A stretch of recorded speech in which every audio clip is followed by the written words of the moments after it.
Terima kasih buat kalian yang sudah nonton video ini. Kalau kalian suka sama video ini, jangan lupa klik tombol like-nya dan dukung terus channel aku dengan cara subscribe dan share sebanyak-banyaknya. Konon terlihat penampakan hantu Stephanus Jonathan dan istrinya yang melintasi jembatan tersebut pada saat tengah malam.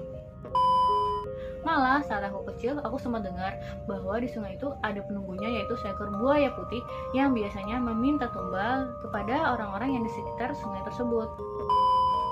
Seperti terdengar suara jeritan di dalam villa tersebut, dan konon katanya makhluk halus di villa itu sering meminta tumbal. Bahwa rumah itu dibangun di atas tanah kuburan. Bahkan kabarnya ketika pemilik rumah masih tinggal di situ, masih ada 13 jenazah yang terkubur di bawah rumah tersebut. Namun betapa kagetnya dia saat menyadari bahwa sosok itu adalah pocong yang berwajah menyeramkan.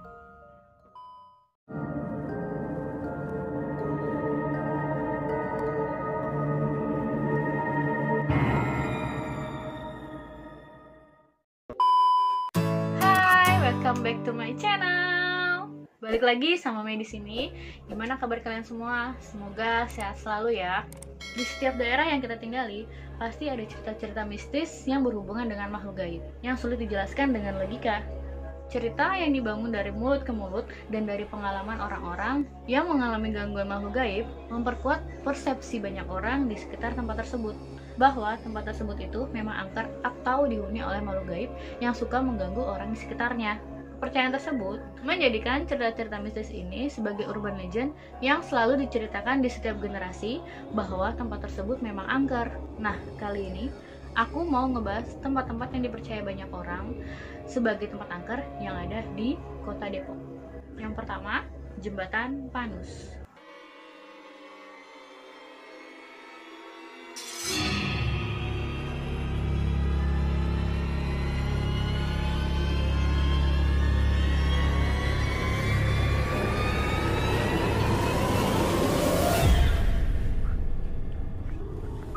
Jembatan ini berusia lebih dari 100 tahun dan dibangun pada zaman Belanda.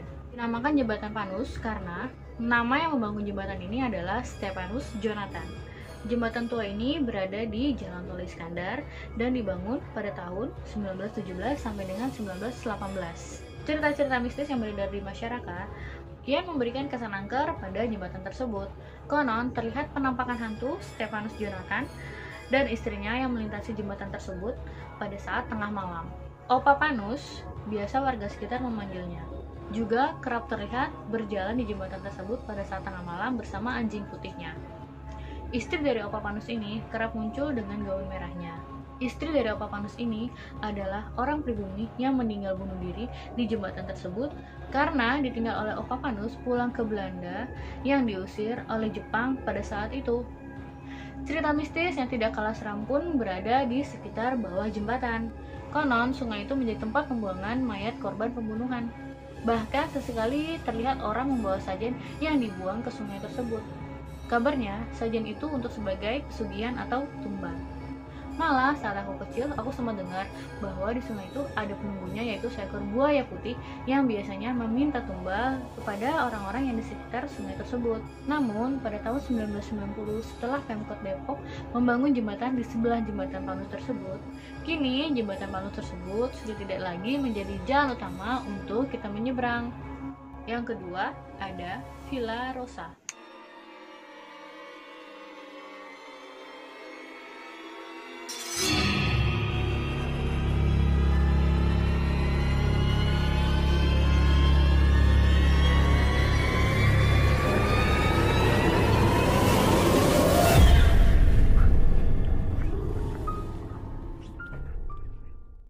Villa Rosa ini berada di wilayah Sawangan, Depok, Jawa Barat. Bangunan yang dulunya villa pribadi milik dokter mata ini sudah lama sekali ditinggalkan. Kabarnya villa tersebut dijual karena suatu alasan. Dan hingga saat ini villa tersebut dibiarkan terbengkalai begitu saja.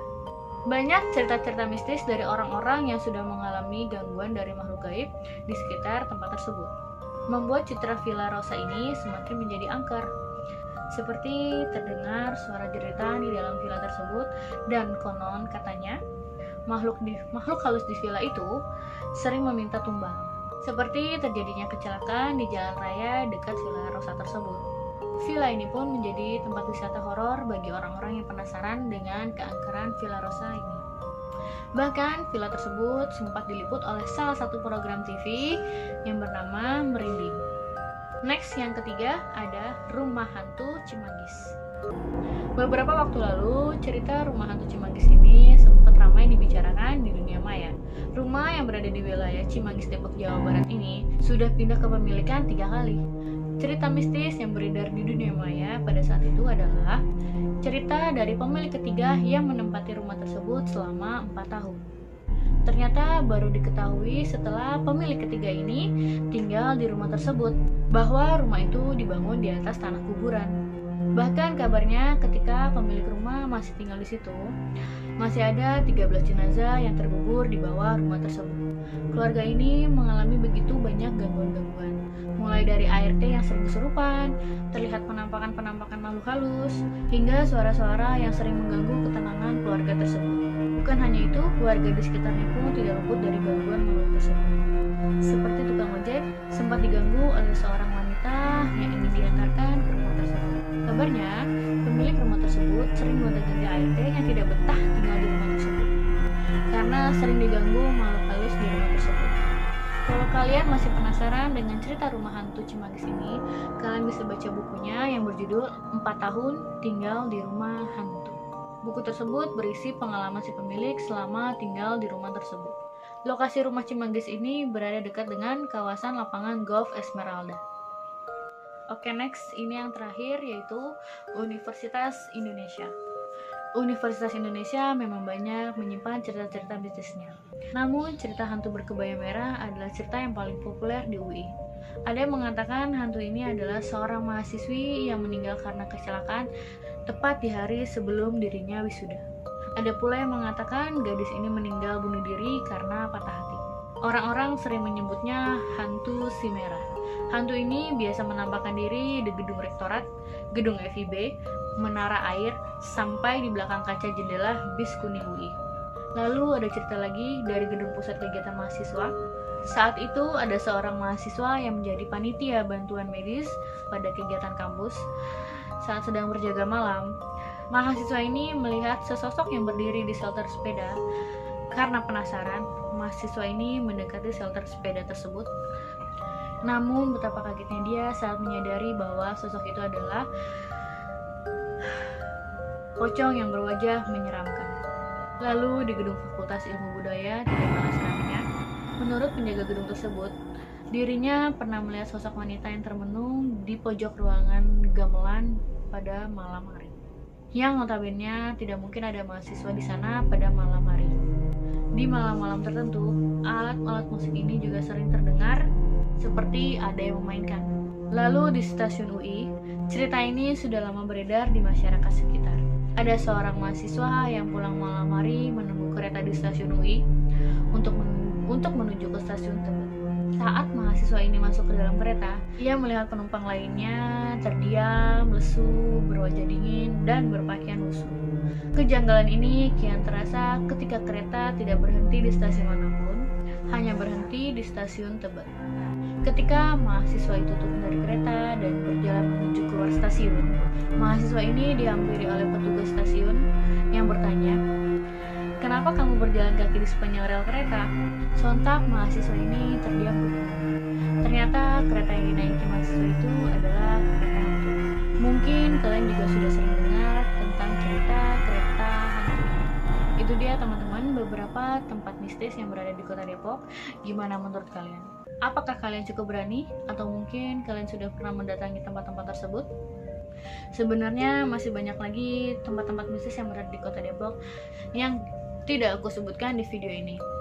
Kalau menurut aku, dari keempat tempat mistis tersebut, yang paling menyeramkan adalah Rumah Hantu Cimanggis. Kenapa? Karena aku gak kebayang gimana rasanya tinggal di rumah yang dibangun di atas tanah kuburan.